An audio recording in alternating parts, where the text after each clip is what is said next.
This is dralvin.com, the business of wisdom where world leaders and thinkers do come to chat. Very fortunate to have the best-selling author of Living on a Dollar a Day, The Lives and Faces of the World's Poor. We want to hear from Thomas Nazario. First of all, tell me about your background and expertise prior to you becoming a part of this extraordinary nonprofit organization.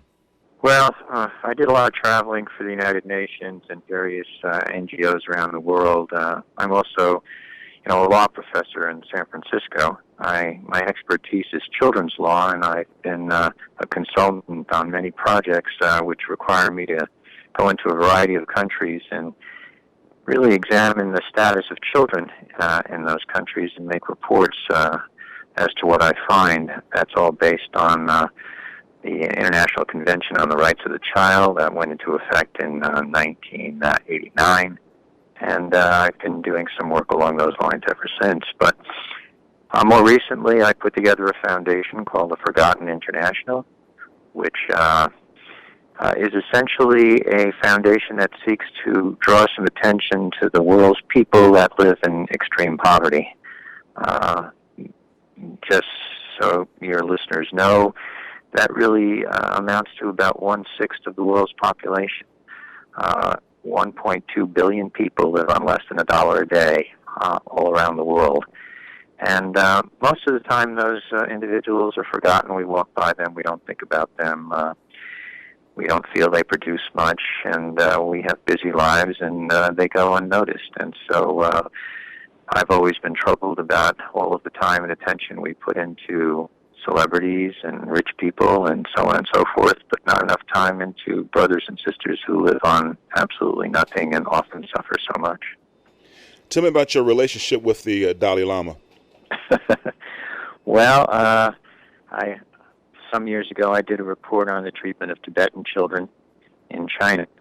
And that report, and in the process of doing that report, I spent about a month with the Dalai Lama, spent some time with him in his home in northern India. He and I became friends, and we've been friends ever since. But I've learned a lot from him, not only from listening to some of the talks that he gives around the world, but spending time with him and watching him, how he treats other people and some of the issues he cares about in the world. You couldn't have done this particular project by yourself. You had a remarkable photographer, Renee Byer, to be involved with it. Tell me about her role and involvement in this presentation. Yeah, she's probably one of the best photographers in the world. She's won the Pulitzer Prize for much of her work. We decided to go with her largely because we were quite impressed with some of the photographs she had taken in the past. She traveled to 10 countries. We took probably 15,000 photographs, about 1,500 or so in each country.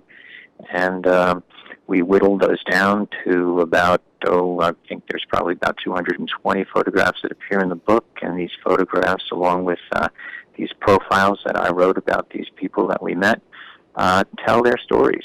And we tried to capture the stories of about 44 individuals or families that live, again, on less than $1 a day. We talk about how they live, what kind of work they do, what kind of dreams they have, and try to essentially, through this book and through this project, inform readers about this segment of the human population in the hopes that more people will care and come to their aid. What are some of the solutions that you're offering for us to participate and to get involved? Well, I think the principal thrust behind the book is that you don't have to be a Bill Gates to go out and try to save the world, that everybody has a responsibility to help others. You can be part of the middle class and give up an evening out or a fancy dinner or a fancy bottle of wine, or not spend so much on an expensive purse, or not so much time in a mall, but instead get involved in a village somewhere or in a school somewhere, work with an organization that helps impoverished people. And each year just make a vow to make at least some efforts to make a difference in someone's life, or the life of a family, or again, a village or a school. So I think that's the message we try to get across, that everybody has a responsibility to leave this world better for having been here. And there are various avenues of doing that. after every chapter of the book, we list dozens of organizations that try to help the poor all around the world. They can get involved in those organizations. They can start their own organizations. They can go out and visit and find a school that needs help. They don't even have to go around the world. There are a lot of things to do around the block, and we just want people to get involved in helping others.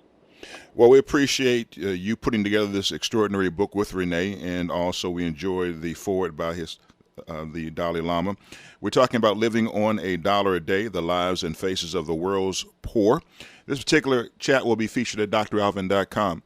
Hopefully, Thomas, you'll join me with the conversation on Facebook at dralvin.com. And also the conversation will continue on Twitter at Dr. Alvin Jones. Give me a final thought and tell us how to participate with your organization and to get a copy of this book. Well, the organization is called the Forgotten International. If anyone just Googles that, they'll find us pretty easily. We're in San Francisco. We certainly will entertain any requests for help. We'd like people to get involved in our work, or we'll direct them to work that they might find more suitable. If they want to get a copy of the book, it's hitting bookstores this week. However, certainly it's there on Amazon if they'd like to take a peek at it. And it's frankly, it's an incredible piece of work, and we hope that people get it, pass it along, and do something positive with it.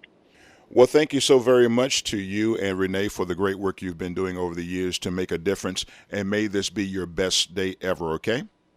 Thank you very, very much.